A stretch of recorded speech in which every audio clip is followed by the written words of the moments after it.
की electronic configuration आप already पढ़ चुके हो। अब हम आगे बढ़ने वाले हैं 21 से लेके 30 तक के एलिमेंट की इलेक्ट्रॉनिक कॉन्फ़िगरेशन। तो मैं सबसे पहले आपको उनके नेम और सिंबल तैयार करवा रहा हूं। मेरे साथ आपको बोलना होगा। ओके गाइस, तो बोलिए मेरे साथ। Scandium, scandium, titanium, titanium, scandium titanium, बोलो। Scandium, titanium, vanadium,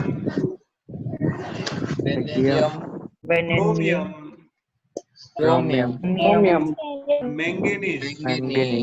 manganese, okay, फिर लिखो iron, iron, cobalt, cobalt, nickel, nickel, copper, zinc. Copper, zinc, okay, तो इसको मैं याद रखने के लिए बोल रहा हूँ। मैं बोल रहा हूँ वैसे बोलना होगा आपको। बोलो स्टव करमैन, बोलो स्टव करमैन, फेकोनिकुजिंग, स्टव करमैन फेकोनिकुजिंग, बोलो। ओके, लास्ट टाइम बोलो मेरे साथ। स्टव करमैन फेकोनिकुजिंग। ओके, तो बच्चों में नाम बोलूं ना, उसके बाद तुरंत नाम बोलना है आपको। बोलो scandium, titanium, titanium, vanadium, chromium, manganese, iron, cobalt, nickel, copper, zinc.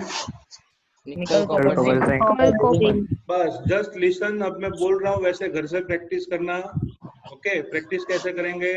Stove करमैन फेकोनिकुजिंग, scandium, titanium, vanadium, chromium, manganese, iron, cobalt, nickel, copper, zinc, iron, cobalt, nickel, copper, zinc, iron, cobalt, nickel, copper, zinc, iron, cobalt, nickel, copper, zinc. तो धीरे धीरे आपका मतलब preparation हो जाएगा। How can we say about the pronunciation of element. कुछ लोग है ना थोड़े साउथ इंडियन लैंग्वेज में भी बोलते हैं। आप वैसे बोलोगे तो भी चलेगा, हमें कोई प्रश्न नहीं है, बराबर। कुछ लोग है ना टिटेनियम को टीटानियम बोलते हैं, वेनेडियम को वनेडियम बोलते हैं, बराबर। लेकिन वो नया नया नाम मत बनाना, सिंपल लैंग्वेज में बोल सकते हो, वैसे ही आपको बोलना है। ओके बच्चों, चलो अब मैं बोल रहा हूं, ध्यान से सुनो। हमारी ऑर्बिटल अभी भी खत्म नहीं हुई है बच्चों। 1s 2s 2p 3s 3p 4s 3d, इतना हमें जब पता है। तो मैं क्या कर रहा हूं बच्चों, 1s 2s 2p 3s 3p इसको कॉमनली आर्गोन ले रहा हूं। क्या ले रहा हूं? आर्गोन। तो बच्चों स्कैंडियम में लिखेंगे आर्गोन कंप्लीट।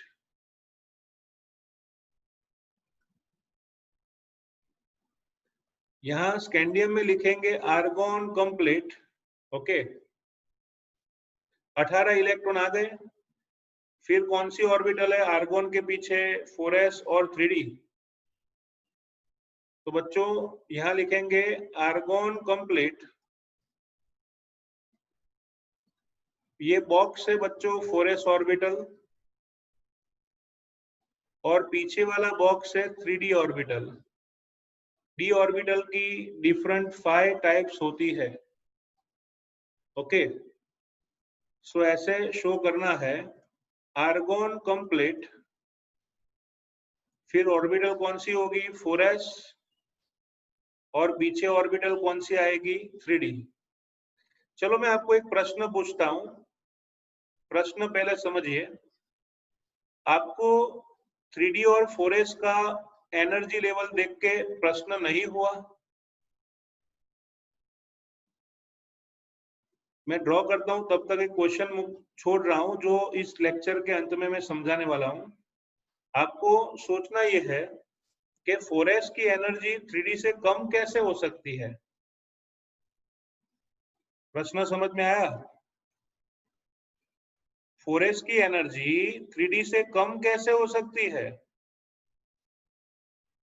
इसके बारे में आपको सोचना है। तो चलो बच्चों, मैं प्रश्न भी समझाता हूं आपके माइंड में, इसलिए ये न्यूक्लियस है। ओके, ये हुई 1 2 3 4। बच्चों आप ही सोचो, 3d ऑर्बिटल कहाँ होगी? यहाँ होगी ना 3d ऑर्बिटल, तीसरी ऑर्बिट में। और 4s ऑर्बिटल कहाँ होगी? उसके दूर होगी ना। समझ में आ रहा है? तो डिस्टेंस किसका ज्यादा है?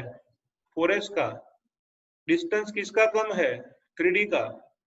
तो फिर 4s की एनर्जी ज्यादा होनी चाहिए, लेकिन उसकी कम क्यों है? और 3d की कम होनी चाहिए, उसकी ज्यादा क्यों है? इस क्वेश्चन का आंसर मैं लास्ट में पूछूंगा और आपको उसका आंसर देने के लिए ट्राई करना है।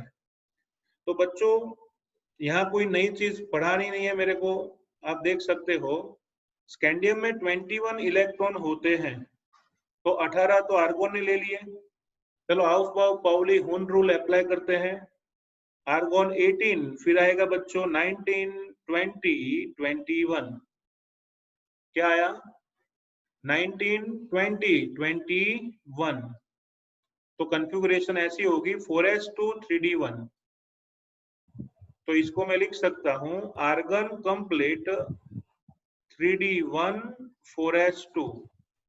ओके, चलो सेम वे टिटानियम की बात करें या टिटेनियम की, तो आर्गन 18 है।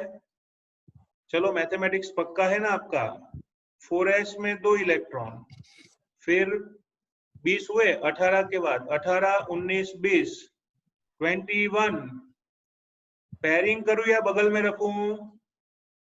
बगल में रखना है, बराबर।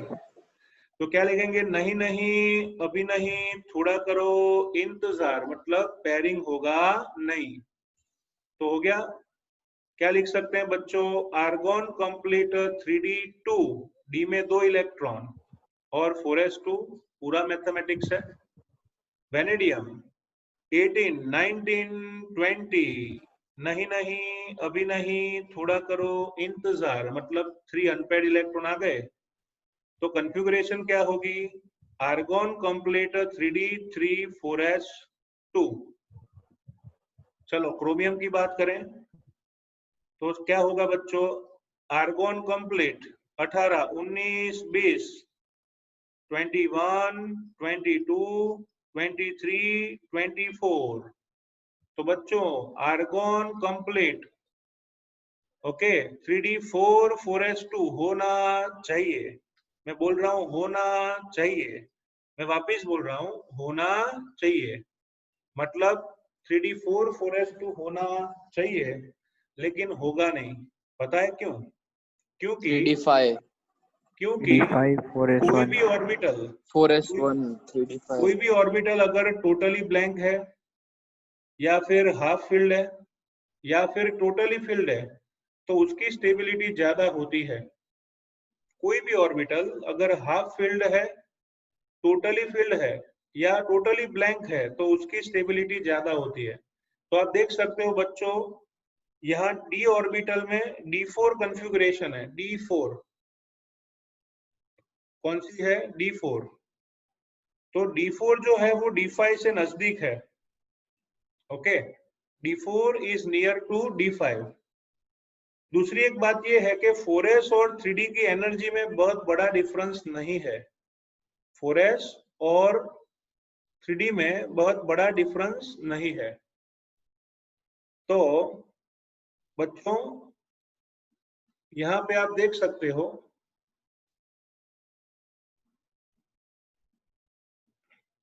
यहाँ लिखेंगे आर्गोन कंप्लीट 3d4 4s2 होना चाहिए, लेकिन D5 की स्टेबिलिटी ज्यादा है।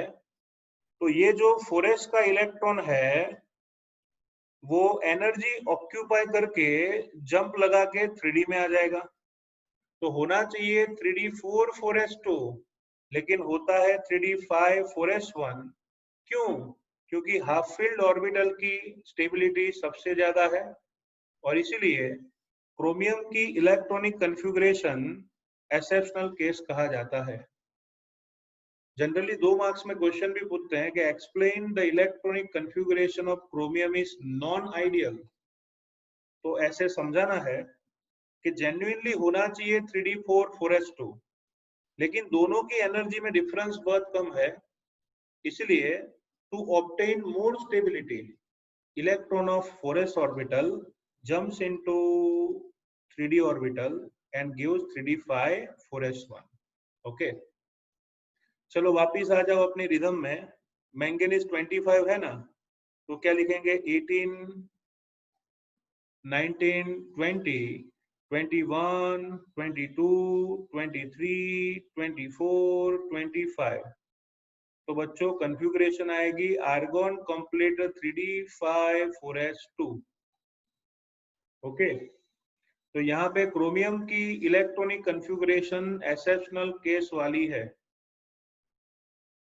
ओके, चलो वापिस एक काम करेंगे, बाकी की ऑर्बिटल्स ड्रॉ कर लेते हैं। कोबाल्ट के लिए क्या लिखेंगे, argon complete 3d 4s and 3d। Same way cobalt से नीचे इलेक्ट्रॉनिक कॉन्फ़िगरेशन होगी argon complete 3d orbital and 4s orbital. So we can write like this. Zinc में भी आएगा argon complete 4s orbital and 3d orbital. तो बच्चों चलो समझाते हैं आपको। हम मैंगनीज तक पहुंच चुके हैं, आगे बढ़ते हैं आयन में। तो मैथमेटिक्स अप्लाई करें तो 26 तक जाना है, तो 18 19 20 याद करो, नहीं नहीं अभी नहीं, थोड़ा करो इंतजार। तो चलो 19 20 लगे, 19 20 21 2 3 4 5 26 करना है तो एक का पेयरिंग होगा, तो हो गया। इसको लिख सकते हैं बच्चों आर्गॉन कंप्लीट 3d6 और 4s2। ओके, चलो कोबाल्ट की बात करते हैं। कोबाल्ट का एटॉमिक नंबर है 27, तो 18 के पीछे आएगा बच्चों 19 20 19 20 21 22 23 24 25। ओके, 27 तक जाना है, तो क्या कहेंगे, ये तो होना ही था, मतलब 2 ऑर्बिटल्स में पेयरिंग होगा। तो कॉन्फ़िगरेशन क्या होगी बच्चों, argon complete 3d7 4s2। Same way निकल की बात करें 19 20 21 22 23 24 25। नहीं नहीं अभी नहीं, थोड़ा करो इंतजार, ये तो होना ही था।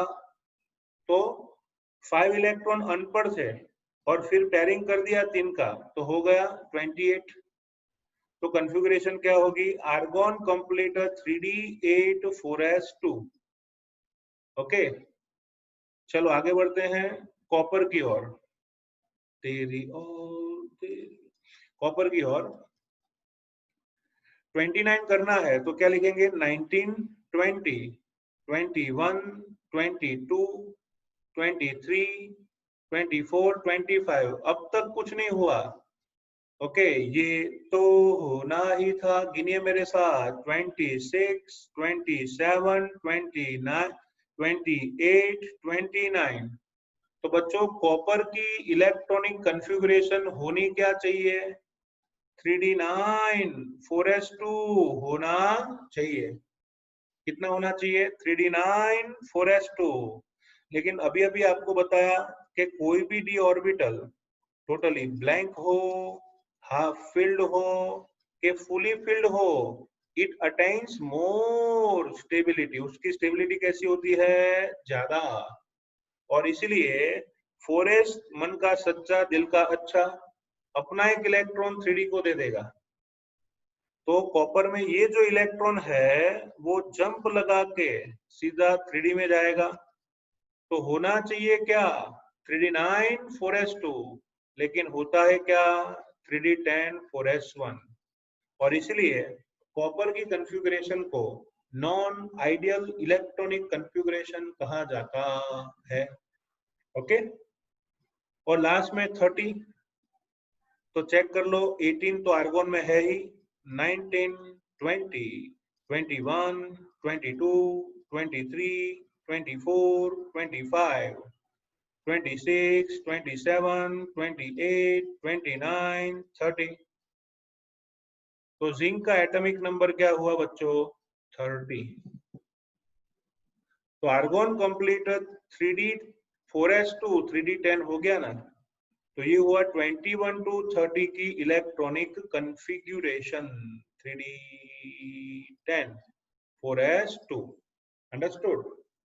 तो यहाँ पे ना बच्चों दो ही एलिमेंट ऐसे हैं जिनका इलेक्ट्रॉनिक कॉन्फ़िगरेशन रूल्स के हिसाब से नहीं है। कितने एटम्स हैं यहाँ पे, दो। कौन कौन से, तो याद रखो ना बाળકો। ओके, कौन से एलिमेंट की इलेक्ट्रॉनिक कॉन्फ़िगरेशन डिफरेंट है, तो रिमेंबर कुकर में बफाए, सेमा बफाए, कुकर में। कोई भी चीज आपको क्या करनी है, बॉईल करनी है, तो कुकर यूज करते हैं ना। એટલે યાદ રાખવાનું कुकर में बफाए मतलब इन दोनों की कॉन्फ़िगरेशन एक्सेप्शनल केस वाली होती है, बराबर। तो दोनों मेथड से आप लिख सकते हो, बॉक्स मेथड से और ऐसे भी लिख सकते हो। मैं आपको ये अभी एग्जाम्पल से समझाऊंगा 2 मिनट में कि भाई ऐसा क्यों है कि D0 D5 D10 ज्यादा स्टेबल है। उसका रीजन समझाता हूं। सपोज रीजन बहुत सिंपल सा है बच्चों। सपोज कीजिए 5 फ्रेंड्स हैं, बराबर। कितने फ्रेंड्स हैं, 5। और ये 5 फ्रेंड्स जो हैं उनको बाहर घूमने जाना है। तो what is the possibility, possibility क्या होगी, पांचों फ्रेंड को बाहर घूमने जाना है। फ्रेंड्स को मैं पॉजिटिव आयन बोलता हूं, उनकी शादी हो गई है तो उनको नेगेटिव आयन बोलता हूं। तो 5 2 10 हो गया। ये इलेक्ट्रॉन है ऐसा सोचिए। तो पांचों मित्रों को बाहर घूमने जाना है, तो या फिर ऐसा प्रोग्राम होगा कि पांचों के पांचों अकेले जाएं, पहली पॉसिबिलिटी। तो मजा आ जाएगा। पांचों के पांचों अकेले जाए मतलब कौन सी कॉन्फ़िगरेशन हुई, D5, बराबर। चलो दूसरी पॉसिबिलिटी ये है कि भाई फैमिली वाले हैं, सबके सब, सभी फैमिली वाले हैं, बच्चे वाले हैं, तो सब कपल में जाए तो D10 हुआ। तो घूमने जाने की दो ही पॉसिबिलिटी है, पांचों अकेले जाए या फिर पांचों कपल में जाए, तो भी मजा आएगी। ओके, लेकिन अगर ऐसा है कि भाई दो अनपेड है मतलब शादी नहीं हुई है, दो अनपेड है मतलब शादी नहीं हुई है, और बाकी के 3 शादीशुदा है, तो क्या ये मैच होके बाहर घूमने जाएंगे, नहीं जाएंगे, बिल्कुल नहीं। रेड जोन, सिक्योरिटी का सवाल है। इसलिए तो बोलते हैं कि भाई कुछ जगह पे आपको पता होगा नवरात्रि में भी अभी तो आ गया है कि जाना है तो कपल में ही जाना है, अदरवाइज नहीं। क्यों, समझ सकते हो। तो इन शॉर्ट, अगर घूमने जाना है तो पांचों अकेले जाएंगे या फिर पांचों साथ में जाएंगे, 10 लोग जाएंगे, या फिर जाना कैंसल पोपटलाल की तरह मतलब D0। तो इन 3 कंडीशन की पॉसिबिलिटी सबसे ज्यादा होती है कि कोई जाए नहीं, जाए तो पांचों अकेले जाए, और जाए तो पांचों कपल में जाए। तो सबसे ज्यादा स्टेबल मेथड कौन सी है, totally blank orbital, half filled orbital and fully filled orbital. Okay, तो ये माइंड में रखना है रीजन, ठीक है। चलो, और मैं अपने ओरिजिनल क्वेश्चन पे आता हूं जो मैंने आपको दिया था। Anybody can give answer.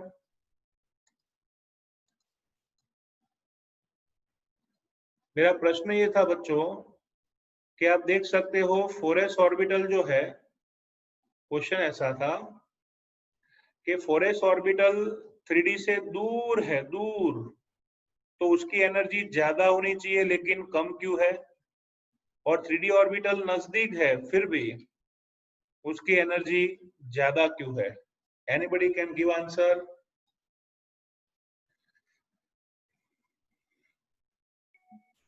Sir शायद बी में 10 है और एस में हम 2 ले सकते हैं इसीलिए। वेरी नाइस, एकदम परफेक्ट। इसमें कैसा है बच्चों, एस ऑर्बिटल में इलेक्ट्रॉन की एनर्जी तो ज्यादा ही है लेकिन मैक्सिमम 2 इलेक्ट्रॉन आ सकते हैं ना, क्योंकि एक ही टाइप के हैं।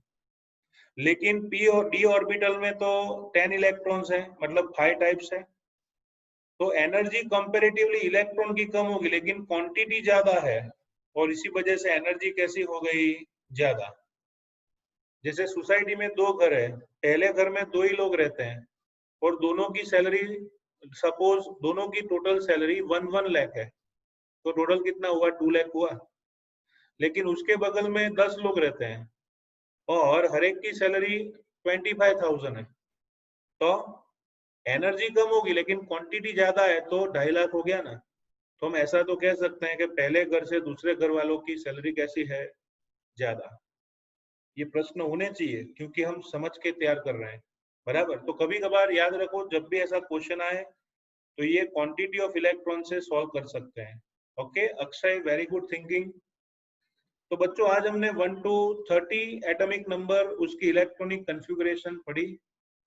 उसका पीडीएफ और वीडियो दोनों में शाम तक आपको भिजवा दूंगा, डोंट वरी अबाउट इट। तो आज ही तैयार कर दीजिए। Okay, see you in next lecture.